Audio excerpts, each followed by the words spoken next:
Hi, my name is Glenn Morgan, and this is We the Govern. Thank you for watching. What happens when you catch over 150 different political insiders, politicians, and judges breaking the law?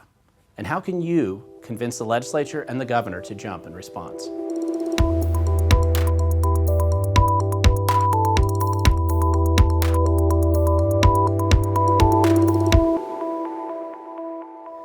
So today we're going to be talking about warnings, wrist slaps, and politicians who break the law. Now, this story is going to be mostly about what happens when you catch and expose over 150 different politicians, PACs, judges, political parties, and others who have broken the law. And this is really based on my own personal experience and how by doing this, you will actually can cause the legislature to get together with the governor and everybody come together to pass a law, in this case, the Stop Glenn Morgan bill, in order to prevent that accountability from continuing. This is going to be an interesting story, and I hope you enjoy it as much as I did actually participating in it. Now, in order for me to explain this correctly, I have to go into a little bit of history here just so that you'll understand some of the fundamental basics behind this. And it really starts with Washington State. We passed a citizens initiative in 1972, a very popular one, that created this campaign finance laws. It was led by a future Congresswoman, Jolene Unsold, and it got overwhelming support across the state. And what this did is the law that was passed was intended to improve government transparency, which created the Public Records Act, and then it also intended to control and basically put some rules around campaign finance laws. Now, the Public Records Act is great. I think we have one of the best Public Records Act in all of the United States. And the campaign finance laws, however, are a little bit different. And one of the other elements of this law at the time, this initiative, was it created the Public Disclosure Commission. The intention of the Public Disclosure Commission was that you needed some kind of government agency to actually enforce or regulate or supervise the campaign finance laws. After all, these are going to be political contests, Republicans usually versus Democrats, and they need to have somebody there as kind of the gatekeepers and the referees. Now, for me, this story really focuses on the whole campaign finance laws and how the Public Disclosure Commission treats those laws. One of the things that the PDC has been focused on is storing and compiling and providing these records in an easily searchable database. Now, there's a lot of criticism about whether they do a good job with this or not, but you can go to PDC website, which I have listed here, and you can see basically anything about anybody who's contributed to any kind of PAC or campaign in Washington State. You can also realize that the PDC is the same entity that investigates and enforces these campaign finance rules. Now, the other thing to remember about them is that they're supervised by a 5-person board that's appointed by the governor. And since 1984, Washington State has only had Democrat governors, and so largely there's been concern over the years that the PDC has a partisan bias or slant into how they enforce the law, and certainly in the people that they've appointed to that board. And this is going to be an image of what it looks like. They have meetings once a month and sometimes more often than that at a fairly modest building down the street from the Capitol in Olympia. And this is where they review different cases and different violations, and they talk about policy changes. And they actually stream these meetings on YouTube. You can watch them if you'd like. The other thing to remember about the campaign finance laws in Washington State is that it's a strict liability statute, RCW 4217A. It means that if you make even the slightest violation of that statute, you have broken the law. Your campaign is in violation. And the other thing to remember is that it's a campaign, it's a complaint-driven process, which means the PDC staff don't spend their time digging through your filing to see if you've broken the law. They generally don't go out and try to find people who've broken the law, with a couple of exceptions. Mostly they just rely on the fact that both sides in these political contests are going to pay attention to the other and that they're going to file complaints against each other. So it's a complaint-driven process. Now, this for me starts in Washington State in Thurston County, where I live. And it really began with a race for the Thurston County Commission. I was heavily engaged and have been involved in a lot of local issues in Thurston County, tax increases, regulations, land use law, and the commissioner race was on the ballot in 2016. In 2014, I had been able to replace or been involved with replacing one of the county commissioners. I was very happy about that. And now we had the other two that were up for election, and we had an opportunity to get some people that were perhaps a little more friendly and less hostile to the people who live there. And my biggest concern was actually one of the candidates running, the Democrat candidate running for one of these commission seats was a guy named Jim Cooper. He's an Olympia City Council member, still is at this point in time, and he was a candidate for the Thurston County Commission at the time. Now, like any good activist, I wanted to be engaged and involved, so I set up a PAC, a couple PACs actually, and I did a terrible job fundraising. I had very little money. In fact, the only thing I could really do with the pathetic amount of money that I had raised at that time was robocalls, which turned out to be an incredibly controversial activity on my part. When I did these robocalls, my word, did it ever stir up the hornet's nest. I got sued, I had death threats. In fact, there was one of the things that they didn't like, the Democrat Party sued me, and one of the things they didn't like was the fact that I had exposed that one of their major donors in Thurston County was Jay-Z Knight, who was a well-known cult leader who had been exposed by videos that I had released years earlier, showing her making lots of racist and overtly racist statements, and yet she was one of the biggest donors to the Democrat Party in Thurston County. So I had litigation from the state party, I had litigation from Jay-Z Knight, who certainly didn't want to be exposed and had actually used local Democrat PCOs in a lawsuit against me. I had PDC complaints that were filed against me. I had death threats. The death threats were from, the most notable one was from a Democrat PCO, not the smartest guy in the world. He decided to call from his home phone and left a voicemail, so it's not usually difficult to get a restraining order in that case. But basically all this drama was going on.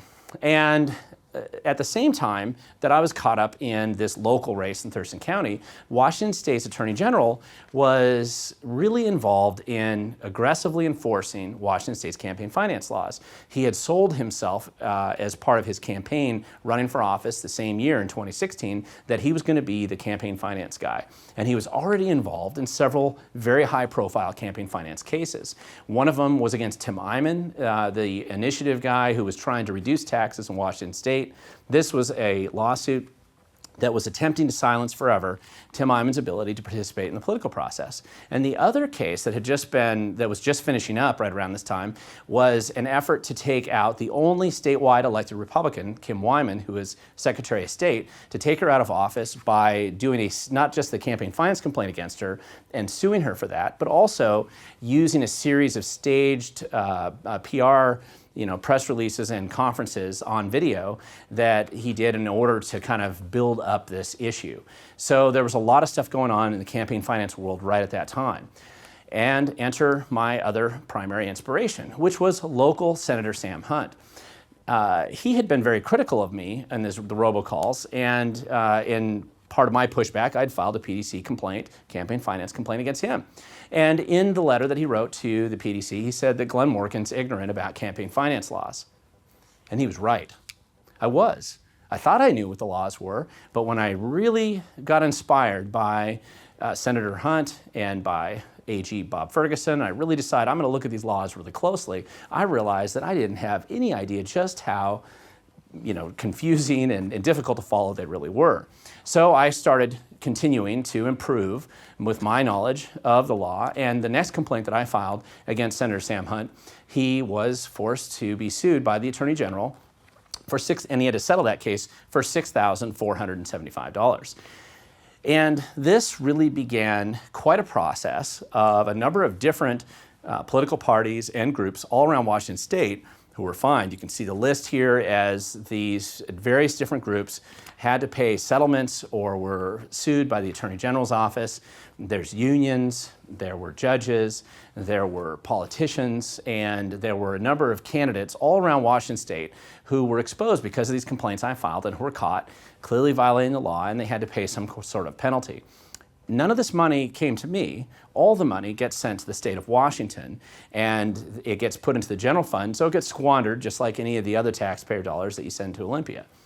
There were a couple of notable cases, I think just worth pointing out as examples.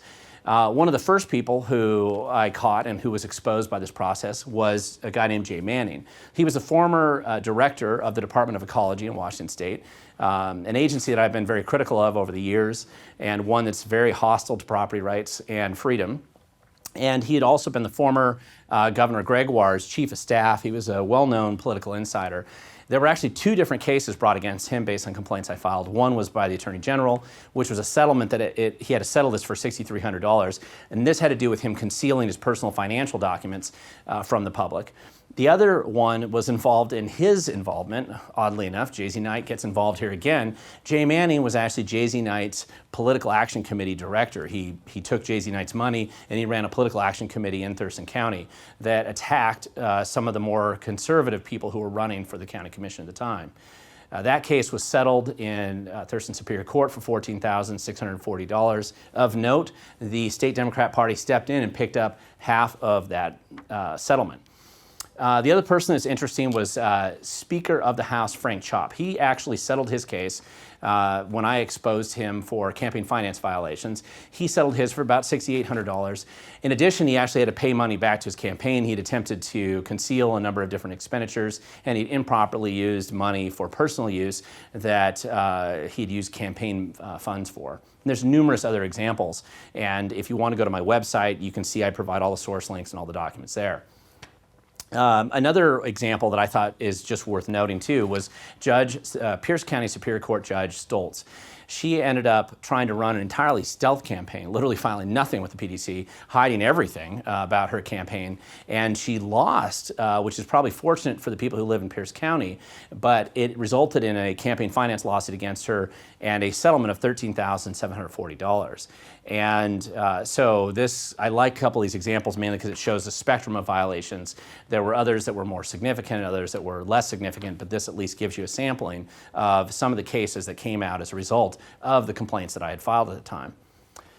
Now, there's another element to this whole process with the Public Disclosure Commission, and that is that just because you've broken the law and they've caught you breaking the law doesn't mean you're always going to get fined. And this used to be a big deal. They had what they called official warning letters that they would send out from the PDC. And they would say, hey, you've been caught breaking the law, and this is your special warning here. With this official warning, if you break the law again, you could get in serious trouble. You'll probably be fined next time, or at least that's the implication. And so in addition to the 60 some odd people that you saw recently, and that list, by the way, changes all the time because there's still a bunch still in process. Here's another list of about 85 or so that also received these official warning letters. And again, it's a large number of people all around the state of Washington. Ledge district political action committees, special interest political action committees, political insiders. In fact, a lot of people who are still in office right now were caught during this time and they've received these official warning letters. And it's really worth looking at. This is quite a list. And one of the criticisms that was leveled at me at the time was that I was filing complaints against Democrat Party organizations. And that's true. I was filing quite a few complaints against them, complaints that had never been filed against them before, despite the fact that many of them have been breaking the law for years. And just to give you kind of a scope geographically of what this looks like in Washington State, there's 39 counties in Washington State, and each county has its own little party that's run by both the Republicans and the Democrats, one each. And the Spokane County Democrats, for example, they had to settle a campaign finance lawsuit brought against them for $83,300. In addition, their treasurer was fined and their executive director was fined. And what happened there was their executive director was attempting to conceal from the public illegal over-limit contributions and conceal the fact that he was actually getting paid on a monthly basis from the Spokane County Democrats. In Kittitas County, in the middle of the state, they were caught breaking all kinds of campaign finance laws, and they had to settle their case for $28,182. And that included a settlement of a previous violation that they had basically a suspended penalty overhanging them, and they had to pay that as well. And they had also taken a lot of anonymous contributions and had to send that back, again, to be wasted in the general fund of the state of Washington. In Island County, they actually dissolved their political action committee as a result of the complaint I filed against them. In fact, they're still in court right now, even though they clearly broke quite a few different laws. In San Juan County, out in the North Puget Sound there, they were fined $13,105 in their settlement. In Pierce County, they were fined or settled their case for $38,520. Interestingly enough, the person who represented them to defend them in that case was the former PDC director, and this was the first county that they actually implemented a payment plan.